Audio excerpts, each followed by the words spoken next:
Time now to take a look at what's taking headlines in the international papers. Diptyque Laurent is with us in studio. Diptyque, a lot of reactions, I imagine, to the ongoing situation in eastern Ghouta, which really is going from bad to worse and worse every day. That's right, the situation just keeps getting worse there. And really today it's all about the images. It seems like the papers are defiant to express their criticism, their horror through image. L'Orient Le Jour, which is a Lebanese French language daily newspaper, says history is repeating itself, evoking the massacre in Aleppo, while the British daily The Independent calls it simply a massacre in Syria.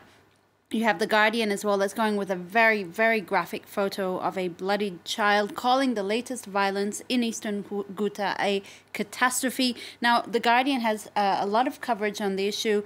They've almost defiantly published a whole bunch of photos as well, striking photos of the aftermath of those airstrikes, as though they're trying to force us to confront the reality of those living through these airstrikes, distressed children, panicked families, confusion, fear, that kind of thing. But I think that is a lot of the problem. It's hard to imagine that that is reality. A lot of anger, though, coming through as well in The Guardian newspaper. Well, The Guardian writer Simon Tisdale says what's happening in eastern Ghouta is Syria's Srebrenica. He draws comparisons between both situations.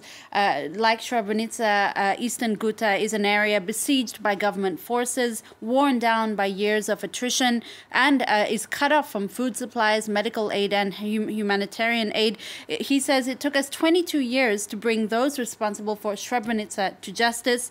I quote, "How many more children will have to die before justice is served in Syria?" So very strong words there. And we're seeing similar sentiments from the Arab newspapers as well. The pan-Arab newspaper Al-Quds slams the international community. They say what's happening is a war crime, and it's also re-emphasizing the inability of the international community to get the Syrian government to respect its famous red lines drawn up to prevent violence. Yeah, those red lines which seem to keep moving, I have to say. Okay, well, let's move on to Israel now. And there's been a new twist in the corruption scandal against Prime Minister Benjamin Netanyahu. Well, the original corruption scandal stems from allegations that the Israeli Prime Minister traded official favors in exchange for favorable news coverage from the $2.9 billion telecom giant Bezek. The New York Times explains that now new allegations have rocked the Prime Minister, that one of Netanyahu's closest advisors tried to bribe a judge in exchange into dropping a criminal investigation against Netanyahu's wife in exchange for getting a position as Attorney General. For his part, Netanyahu has slammed the claim as baseless, and being part of a continued campaign of persecution against him. It has prompted calls from the left and center in Israel, though, for him to step down. Haaretz, the left-leaning Israeli daily, actually goes further, saying we're in the final days of Benjamin Netanyahu's government. They even compare his wife Sarah to Lady Macbeth, and Benjamin Netanyahu as the obedient servant who's following her to his downfall. Okay, let's move on to something a lot lighter now. Diptyque, a very special guest graced London Fashion Week. I know you love this story. I do. I've been looking at it a little bit. It's a bright spot in your morning. That guest was Britain's reigning monarch, Queen Elizabeth, who of course is making her debut at London Fashion Week. She also happened to gatecrash a fashion show, sitting next to another queen, the Queen of Fashion herself, Anna Wintour, as you see on the front of the Daily Mail. It's really making a lot of the British tabloids. It was the Queen's first fashion show. She certainly looked the part. She was wearing a duck blue tweed dress and jacket with Swarovski crystals. She looked very chic indeed, but she wasn't there just to find out what's new for the fall season. She was also there to bestow the inaugural Queen Elizabeth II Award for British Design to Richard Quinn.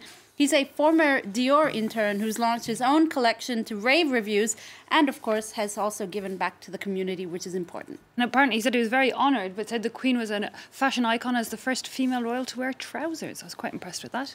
Finally, Diptyque, we're going to look at the gold medal winning ice skating pair from Canada that have captured hearts and imaginations of fans around the world, even here in France, I wonder. That's right. Scott Moir and Tessa, well, they brought home gold in the ice dancing category yesterday for Canada. But throughout their Olympic campaign and careers, they have been delighting fans with what some call incredible sexual chemistry on the ice. In fact, one of their routines had to be modified because it contained a move that was deemed too sexy for the judges. It's prompted a lot of rumors about whether they're dating off the ice, which they say officially they're not.